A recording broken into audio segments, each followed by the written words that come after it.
Okay, I've got some of my door cut out here. You really can't see it.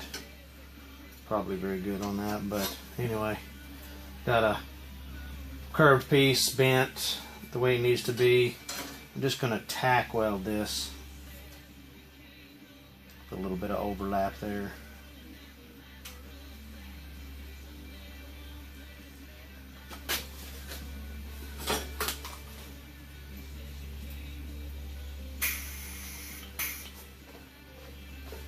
Turn the machine on.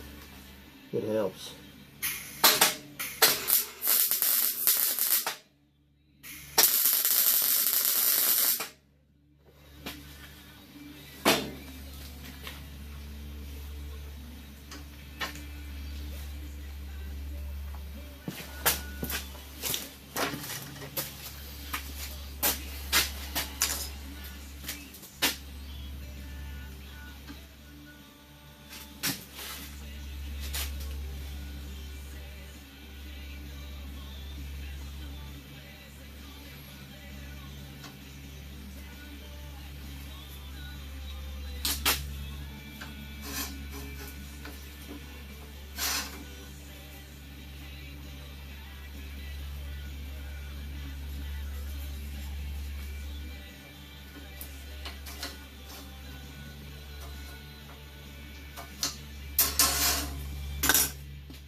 Need a way to clamp that.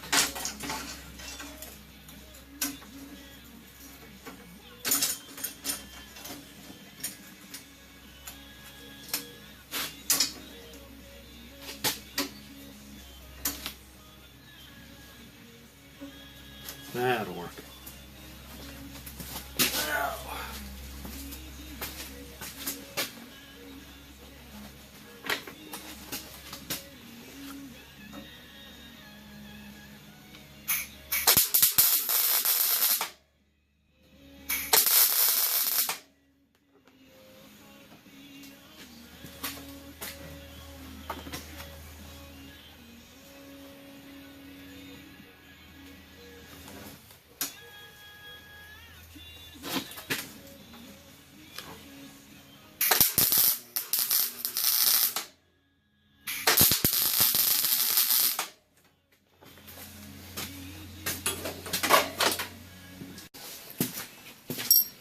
Okay, I was going to show you guys how I'm getting this hammered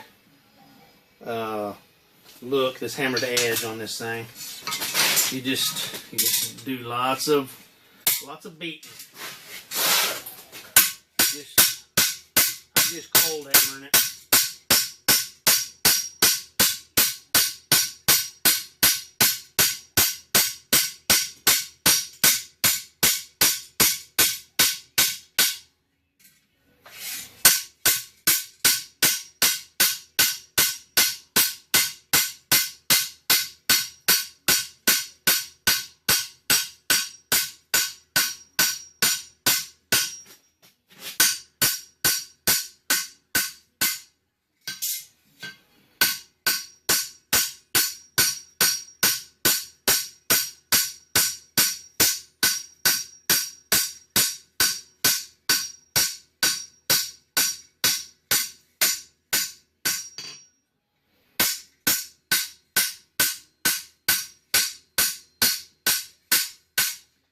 Anyway, you just keep kind of feathering this edge down a little bit, and it kind of gives it a neat look. But you also got to turn it back over and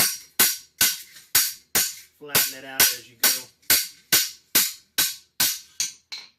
Because when you hammer on steel, it tends to stretch in places and shrink in other places. So I'll finish doing that and show you all the results.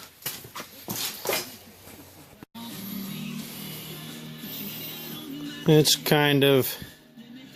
just clamped up there, but I'm getting closer. Got the two doors made. Still have a little bit of tweaking to do on getting them straight and where they fit and conform to the frame there. So, and then I got to put my screen in behind. Anyway, coming up pretty good. To be building these hinges on this door for this fireplace screen. Yeah, fairly simple. This is just some of the 1-inch strap that has been beat down like I did the rest of this. Kind of got these ready. I got a short one here for the bottom, and here's a little bit longer one for the top. Part of my hinge is made just a 1/2-inch bolt that has had a hole drilled through the middle of it, and then I have some just 1/4-inch rod that fits right in the 1/4-inch hole that I drilled. And basically this is how this works.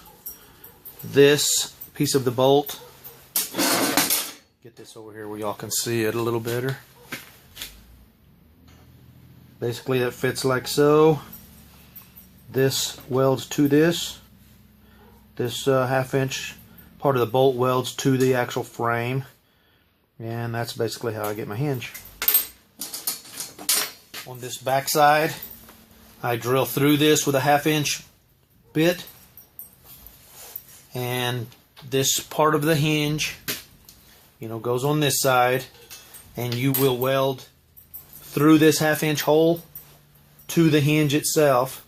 You just keep welding and filling it in until you get it, all filled in, and then you just take a grinder and grind it off. And then you have no visible welds on the front side, and it's a good strong weld. These are the holes that I'm talking about. Okay, this hinge goes here. You will weld through this hole onto this hinge. Weld it real good, fairly high heat, and same thing for this one here. I had to drill a little smaller hole because where my hinge goes, my hole was going to be too big, so it's no big deal. Still weld right through that hole onto that. And then this one here, I'll probably put a couple of tack welds like I did on this other one. So anyway, this goes, I clamped this in place where it goes, marked where my hinges go, here and here, and then this here goes like so, This welds to this. The pin welds to this hinge, and this 1/2 inch bolt here welds to the actual frame of the deal. I got to get it all clamped back in place and everything, but that's pretty much how it goes. I'll get it clamped back in place, get my hinges clamped, and then I can turn it over, and then